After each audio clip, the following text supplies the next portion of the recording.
Welcome back to the Friendly Fox. I decided I was going to come back for the Barbie movie, so we're going to make some of these zippered pouches. These are great for going to the beach, going on the boat. It's lined in a Barbie fabric also. I'll show you more of that in a minute. Great for a pencil case to go back to school.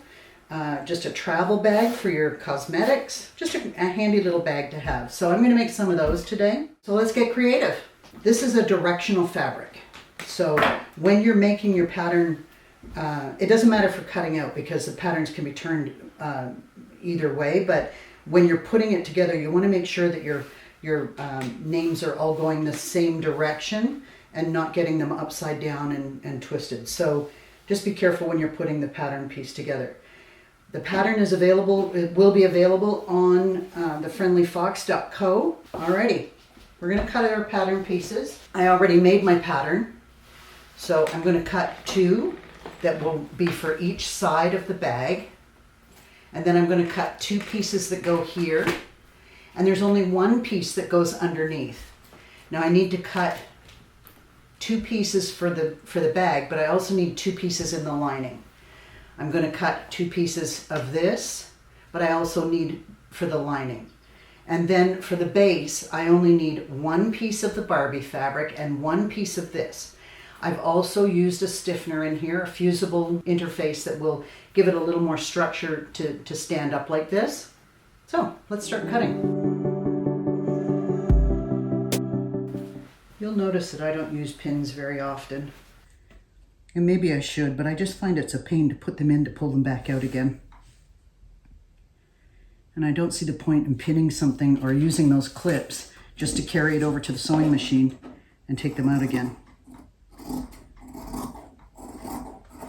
But that's why I don't use pins and I don't use clips. This doesn't have to be made from Barbie fabric, obviously. I just chose it because I thought it was cute and the movie's coming out. But if you decide that you want to get the pattern and make this yourself, it's a very easy pattern to make. If you're a beginner sewer, don't be afraid of it. Those are the three pieces. It's very easy to do.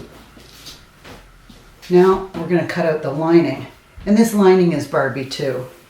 I used to do a lot of my fabric by ripping.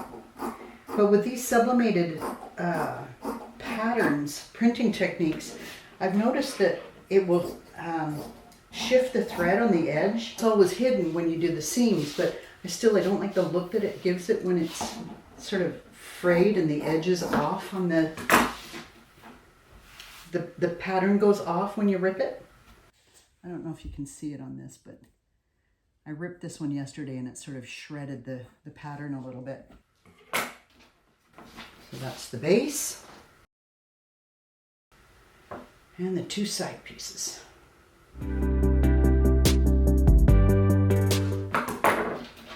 Okay, that's the three pattern pieces done from the lining fabric, and now I'm going to do the three pieces from this. When going to buy your interfacing, make sure you get a weight that your machine can handle.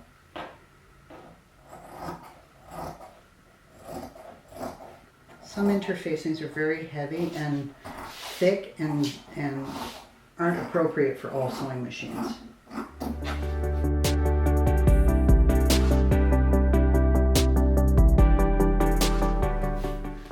We were just discussing that I was running short of this fabric and remembered I only needed one of these. But if I needed two, I do have a second piece here. But this is like thread. You should always have this in your sewing kit. So even if I had run out of it, I've got a lot more here that I could have just cut another piece. But it's something that I always like to have in my sewing room. Now I'm going to press this fusible interfacing to the actual fabric. I found that not using the fabric that's the actual outer side of it is it's easier to work with and it looks better as a finished product. So I'm going to be attaching it to the lining. So this is the sticky side. Remember, no steam on this. I did some aprons out of this fabric and I'm going to do some of these bags out of that fabric too. I really like it. It's so bright and cute. Zipper's going to go in so that we'll stitch here, and then when it flips over, it'll look like that. And then I'll do the same thing on this side, stitch here, and when it flips over, it'll look like that. So the fabric will be, okay, let's go sew.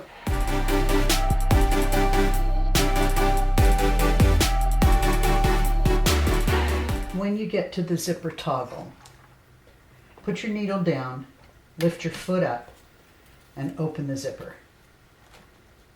And that gets it out of your way so that you can still make a nice clean line there.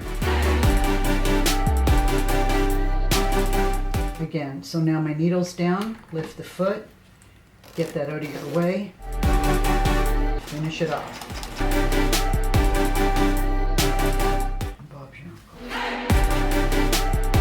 Okay, now I'm going to press that open, and then I'm going to top stitch right here to make that lie down properly. This is my pressing cloth, and I use it because there are sometimes edges of interfacing here with the glue, and I don't like it to touch my iron. Okay, now I'm going to take it back to the machine, and I'm going to do top stitching right here. Okay, so now I've got the zipper in, I've got the top stitching done, and now I'm going to join this piece that runs all the way under the bottom to this piece. So in doing that, I want to make sure that when this is open, this is going to match, and when this is open, it's going to match to the lining. Make sure that when you're putting your pieces together that you've got it lined up properly. So in stitching here, when it's turned inside out, the fabric matches. Okay. When you get to the plastic zipper, just inch over top of it.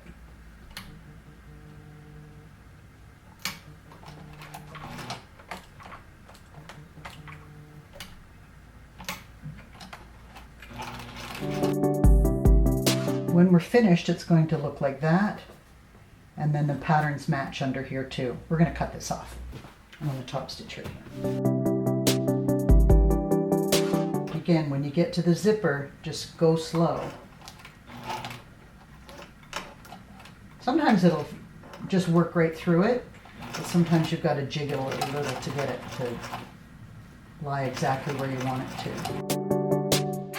So I just did that top stitch, and now we're going to join these two ends together. So we're going to take the front of the pouch to the outer lining, and then if you saw this on the book tote that we did on the other video, maybe we'll put a link in, this piece has to come this way so that when you stitch, the lining is going to be lining against lining, and the outer part is going to be that fabric against that fabric.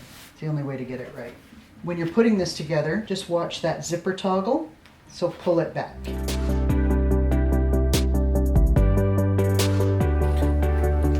And now, when we turn it inside out,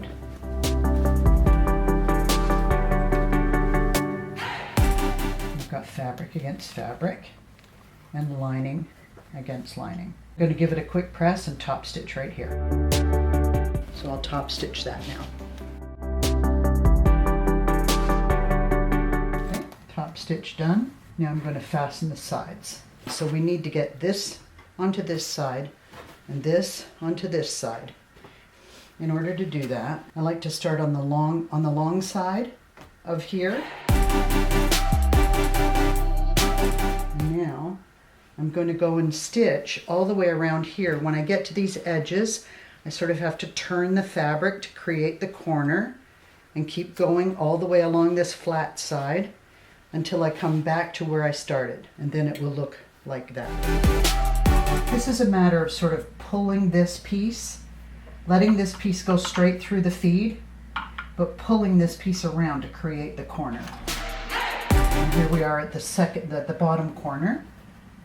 So we do the same thing, just pull it a little bit, go slow, take your time. I use a 4/8 seam allowance on here, because I'm going to attach something to cover this seam on the inside. and you have to have something to attach it to. So just be aware that you need to leave a nice sizable seam allowance here. And I just turned the bag inside out so that it would feed through the machine properly. That was the third corner. So now that we're finished, the lining will be to the lining, and the Barbie will be to the Barbie. To Barbie, and the pattern to the pattern. So we're going to go through the zipper to do this. And I'm going to stitch, stay with me here, In order to make sure that everything lines up properly, I would suggest that you do the V here. So cut a V here, cut a V here. This is a hack. I don't know how many people use this, but it works for me. And now through the zipper, you're going to line up those V's and start sewing so that when we turn it inside out, everything will match. So there's the project finished. This one I serged on the inside. This one I actually capped it off with a tape. You can put the tape on the side if you want to, or you can just serge the edges if you have a serger. With a little bit of work, this is a great project for a beginner. Patterns available on thefriendlyfox.co. This would be a perfect accessory to use for your kids' Barbie things inside here. Easy to make, and I would encourage you to just go ahead and give it a shot. Thanks for joining me.